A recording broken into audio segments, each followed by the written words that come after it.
അസ്സലാമു അലൈക്കും വറഹ്മത്തുള്ളാഹി വബറകാതുഹു. സുന്നി വിദ്യാഭ്യാസ ബോർഡ് ഇംഗ്ലീഷ് മീഡിയം സ്കൂളുകളിൽ 6ാം തരത്തിലേക്ക് തയ്യാറാക്കപ്പെട്ട ഉലൂമുദ്ദീനിന്റെ വർക്ക് ബുക്കിന്റെയും 13ാമത്തെ ചാപ്റ്ററാണ് വായിക്കുന്നത്. ആലിം ഖുറൈശികളിലെ പണ്ഡിതൻ എന്ന പാഠത്തെക്കുറിച്ചാണ്. പാഠം കുട്ടികളെ സഹായിക്കാൻ വേണ്ടി ഉപയോഗപ്പെടുത്താം. ഇതിൽ പറയുന്നത് മഹാനായ ഇമാം ഷാഫിഈ റളിയല്ലാഹുവിനെ കുറിച്ചാണ്. മഹാനായ മുത്തുനബി സല്ലല്ലാഹു അലൈഹി വസല്ലമ തങ്ങൾ പറഞ്ഞു, ഖുറൈശികൾ നിങ്ങൾ ചീത്ത പറയരുത്, കാരണം അവരിൽ ലോകമാകെ നിറക്കുന്നൊരു പണ്ഡിതൻ വരാനുണ്ട്. ഈ പണ്ഡിതൻ ഇമാം ഷാഫിഈ റളിയല്ലാഹു അൻഹു ആണെന്ന് ഹദീസ് വ്യാഖ്യാതാക്കളൊക്കെ പറഞ്ഞിട്ടുണ്ട്. ഷാഫിഈ ഇമാമിന്റെ മദ്ഹബ് 9 രാജ്യങ്ങളിലെ ജനങ്ങൾ പിൻപറ്റി ജീവിക്കുന്നു. ഇസ്ലാമിക ലോകത്ത് ഷാഫിഈ മദ്ഹബ് സ്വീകരിച്ച് പിൻപറ്റി ജീവിക്കുന്നവർ 2ാം സ്ഥാനത്താണെന്നാണ് പറയപ്പെടുന്നത്. നമുക്ക് വായിക്കാം. ലാ തസുബ്ബു ഖുറൈശൻ ഫഇന്ന ആലിമഹാ യംലഉൽ അർള ഇൽമ. നിങ്ങൾ ഖുറൈശികളെ ആക്ഷേപിക്കരുത്, അവരിൽ ലോകമാകെ അറിവ് നിറക്കുന്നൊരു പണ്ഡിതൻ വരാനുണ്ട്. നബി സല്ലല്ലാഹു അലൈഹി വസല്ലം ഹദീസിൽ പറഞ്ഞ ഈ പണ്ഡിതൻ ആരാണ്? ഹദീസ് വ്യാഖ്യാതാക്കൾ പറഞ്ഞു, അത് മഹാനായ ഇമാം ഷാഫിഈ റളിയല്ലാഹു അൻഹു അവറുകളാണ്. ഇദ്രീസ് ഫാത്തിമ ദമ്പതികളുടെ മകനായ ഹിജറ 150 ഫലസ്തീനിലെ ഗസയിൽ ഇമാം ഷാഫിഈ റളിയല്ലാഹു അൻഹു പൂജാതനായി. ചെറുപ്പത്തിൽ തന്നെ പിതാവ് മരണപ്പെട്ടു. അദ്ദേഹത്തിന് 2 വയസ്സുള്ളപ്പോൾ അദ്ദേഹത്തെയും കൂട്ടി മാതാവ് പരിശുദ്ധ മക്കയിൽ വരികയും അവിടെ താമസമാക്കുകയും ചെയ്തു. 7ാം വയസ്സിൽ വിശുദ്ധ ഖുർആൻ മനഃപ്പാഠമാക്കി മക്കയിൽ വെച്ച് അറബികളുടെ വിവിധ ഭാഷാ പ്രയോഗങ്ങളെയും കവിതകളും പഠിച്ച് ഭാഷയിൽ വലിയ അവഗാഹം നേടി. 10ാം വയസ്സിൽ ഇമാം മാലിക് റളിയല്ലാഹു അൻഹുവിന്റെ മുവത്ത എന്ന കിതാബ് മനഃപ്പാഠമാക്കി. 13ാം വയസ്സിൽ ഇമാം മാലിക് റളിയല്ലാഹു അൻഹു ശിഷ്യത്വം സ്വീകരിക്കാൻ വേണ്ടി മദീനയിൽ പോയി. ഇമാം ഷാഫിഈ റളിയല്ലാഹു അൻഹു കഠിനമായ ദാരിദ്ര്യത്തിലും പ്രയാസത്തിലുമായിരുന്നു ജീവിച്ചിരുന്നത്. പഠനോപകരണങ്ങൾ വാങ്ങാനുള്ള കാശ് പോലും അദ്ദേഹത്തിന്റെ കൈവശമുണ്ടായിരുന്നില്ല. ഉസ്താദ് ക്ലാസ് എടുക്കുമ്പോൾ വലത് കൈയിലെ വിരൽ കൊണ്ട് ഇടത് കൈയിൽ എഴുതി അദ്ദേഹം ഹദീസ് മനഃപ്പാഠമാക്കുമായിരുന്നു. ക്ലാസ്സിൽ കൈകൊണ്ട് കളിക്കുന്നത് കണ്ട ഉസ്താദ് കുട്ടിയെ വിളിച്ച് കാര്യമന്വേഷിച്ചു. അപ്പോൾ ഉസ്താദ് അന്ന് പഠിപ്പിച്ച എല്ലാ ഹദീസുകളും ഉസ്താദിന് ചൊല്ലിക്കൊടുത്തു. കുട്ടിയുടെ അപാരമായ ബുദ്ധിശക്തി കണ്ട് ഉസ്താദ് അത്ഭുതപ്പെട്ടു. 15ാം വയസ്സിൽ അദ്ദേഹത്തിന് ഫത്വ കൊടുക്കാനുള്ള അനുവാദം ലഭിച്ചു. തുടർന്ന് മക്ക, മദീന, യമൻ, ഇറാഖ് തുടങ്ങിയ നാടുകളിൽ അറിവ് പഠിക്കാൻ വേണ്ടി നിരന്തര യാത്രകൾ നടത്തി. ഖുർആൻ, ഹദീസ്, ഫിഖ്, ഉസൂലുൽ ഹദീസ്, ഉസൂലുൽ ഫിഖ്, വ്യാകരണം, കവിത, സാഹിത്യം, അമ്പെയ്ത്ത് തുടങ്ങി നിരവധി മേഖലകളിൽ അദ്ദേഹം ആഴമേറെ അറിവ് നേടി. 200ഓളം ഗ്രന്ഥങ്ങൾ രചിച്ചു. അദ്ദേഹം വലിയ ധർമ്മിഷ്ഠനും ആരാധനാ നിഷ്ഠയുള്ളവരുമായിരുന്നു. ഒരിക്കൽ സ്വനആയിൽ നിന്ന് പരിശുദ്ധ മക്കയിലേക്ക് പുറപ്പെടുമ്പോൾ അദ്ദേഹത്തിന്റെ കൈവശം 16,000 ദിർഹമുണ്ടായിരുന്നു. അത് സ്വതക്ക ചെയ്യാൻ വേണ്ടി മക്കയിലെ ഒരു ടെന്റ് കെട്ടി അതെല്ലാം പാവങ്ങൾക്ക് വിതരണം ചെയ്ത് തീർത്തു. എല്ലാ ദിവസവും ഒരു ഖത്മും റമളാനിൽ 2 ഖത്മ് വീതം അദ്ദേഹം ഖുർആൻ പാരായണം ചെയ്യാറുണ്ടായിരുന്നു. ചില ആയത്തുകൾ ഓതുമ്പോൾ അദ്ദേഹത്തിന് ബോധം നഷ്ടപ്പെടാറുണ്ടായിരുന്നു. ശിഷ്യനായ റബീഅ ഇബ്നു സുലൈമാൻ റളിയല്ലാഹു അൻഹു പറഞ്ഞു, ഇമാം ഷാഫിഈ റളിയല്ലാഹു അൻഹു രാത്രിയെ 3 ഭാഗമാക്കി. ഒരു ഭാഗം അറിവ് പഠിക്കുന്നതിനും, ഒരു ഭാഗം നിസ്കാരത്തിനും, ഒരു ഭാഗം ഉറങ്ങുന്നതിനും. അദ്ദേഹത്തിന് പ്രമുഖരായ ധാരാളം ശിഷ്യന്മാരുണ്ട്. ഇമാം അഹ്മദ് ഹംബൽ റളിയല്ലാഹു അൻഹു, ഇമാം റബീഅ ഇബ്നു സുലൈമാൻ റളിയല്ലാഹു അൻഹു, ഇമാം യൂസുഫ് അൽ ബുവൈത്തി റളിയല്ലാഹു അൻഹു, ഇമാം ഇസ്മാഈൽ മുസ്നി റളിയല്ലാഹു അൻഹു എന്നിവർ അവരിൽ ചിലരാണ്. ഇമാം ഷാഫിഈ റളിയല്ലാഹു അൻഹു 2ാം നൂറ്റാണ്ടിലെ മുജദ്ദിദാണെന്ന് ഇമാം അഹ്മദ് ബിൻ ഹംബൽ റളിയല്ലാഹു അൻഹു പറഞ്ഞിട്ടുണ്ട്. ഹിജ്റ 199 അദ്ദേഹം ഈജിപ്തിലേക്ക് പോയി. അവിടെ വെച്ച് ധാരാളം ശിഷ്യന്മാർ അദ്ദേഹത്തിനടുത്ത് പഠിക്കാൻ വന്നു. ഖുർആനിന്റെയും ഹദീസിന്റെയും വെളിച്ചത്തിൽ അദ്ദേഹം ക്രോഡീകരിച്ച ഗവേഷണങ്ങളാണ് ഷാഫിഈ മദ്ഹബ് എന്ന പേരിൽ അറിയപ്പെടുന്നത്. Hijaz, Egypt, Indonesia, Malaysia, Jordan, ഫലസ്തീൻ, ഫിലിപ്പീൻ, സോമാലിയ, യമൻ തുടങ്ങിയ നിരവധി രാജ്യങ്ങളിലെ ജനങ്ങൾ ഷാഫിഈ മദ്ഹബ് പിൻപറ്റി ജീവിക്കുന്നു. ഹിജ്റ 204 അസൂയാലുക്കളുടെ അടിയേറ്റ് അദ്ദേഹം രോഗബാധിതനാവുകയും ആ വർഷം റജബ് മാസം അവസാനം വെള്ളിയാഴ്ച രാവിലെ വഫാത്താവുകയും ചെയ്തു. അന്ന് അദ്ദേഹത്തിന് 54 വയസ്സായിരുന്നു. ഈജിപ്തിലാണ് ഇമാം ഷാഫിഈ റളിയല്ലാഹു അൻഹുവിന്റെ മക്ബറയുള്ളത്. ആയിരങ്ങൾ അവിടെ എത്തി സിയാറത്ത് ചെയ്യുന്നു. ആക്ഷേപിക്കുക ഇൻസൾട്ട്. ഭൂജാതനായി വാസ് ബോൺ, പരിശുദ്ധ ഹോളി. സാഹിത്യം ലിറ്ററേച്ചർ, കഠിനമായ ഹൊറിബിൾ. ബുദ്ധിശക്തി ഇന്റലക്ട്. ധർമ്മിഷ്ഠൻ ജനീറിയസിസ്, ഭാരമായ ലിമിറ്റ്ലെസ്, മേഖലകൾ ഫീൽഡ്സ്. ശിഷ്യത്വം ഡിസിപ്ലിൻഷിപ്പ്. ആർച്ചറി നൂറ്റാണ്ട്, സെഞ്ചുറി, ഒഫാത്തായി, പാസ്ഡ് അവേ. പ്രമുഖരായ വെൽ നൗൺ. പിമ്പറ്റുക ഫോളോ, സിയാർത്ത് വിസിറ്റ്. വ്യാഖ്യാതാക്കൾ ഇന്ററപ്റ്റേഴ്സ്, മനഃപ്പാടമാക്കി ലേൺഡ് ബൈ ഹാർട്ട്.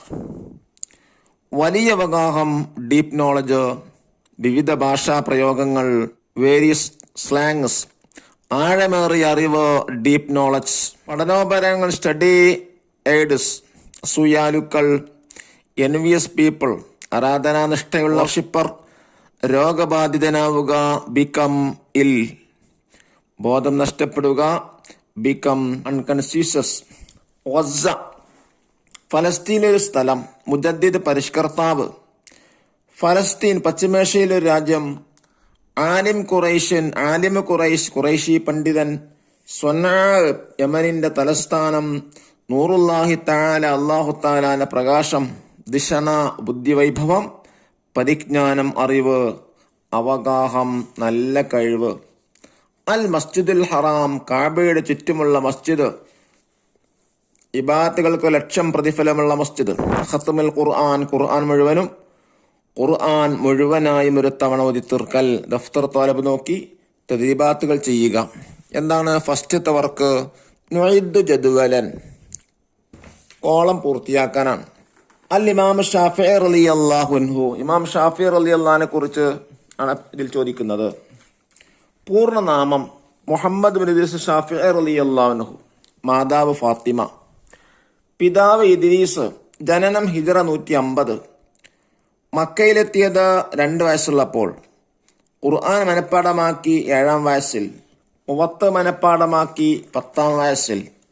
ഫത്വ കൊടുക്കാൻ അനുവാദം ലഭിച്ചു 15-ാം വയസ്സിൽ. ഗ്രന്ഥങ്ങളുടെ എണ്ണം 200ഓളം. വഫാത്തായ സ്ഥലം ഈജിപ്ത്. വയസ്സ് 54.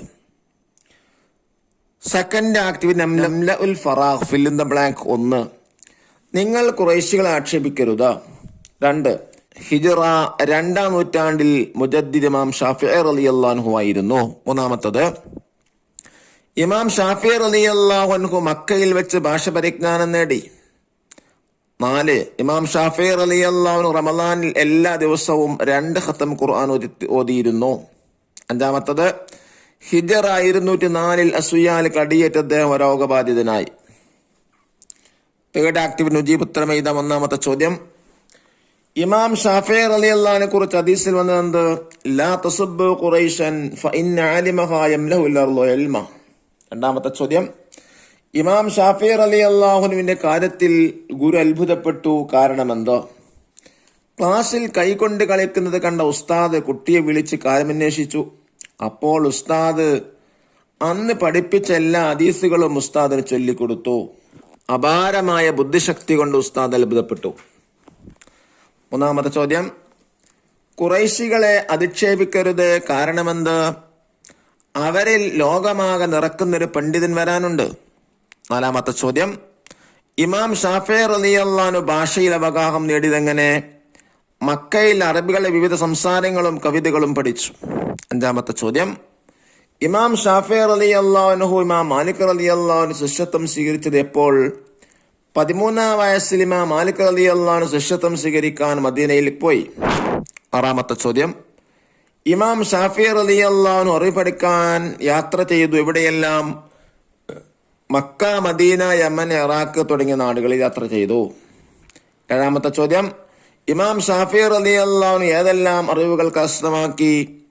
ഖുർആന്, ഹദീസ്, ഫിഖ്, ഉസൂലുൽ ഹദീസ്, ഉസൂലുൽ ഫിഖ്, വ്യാകരണം, കവിത, സാഹിത്യം, അമ്പെയ്ത്ത്.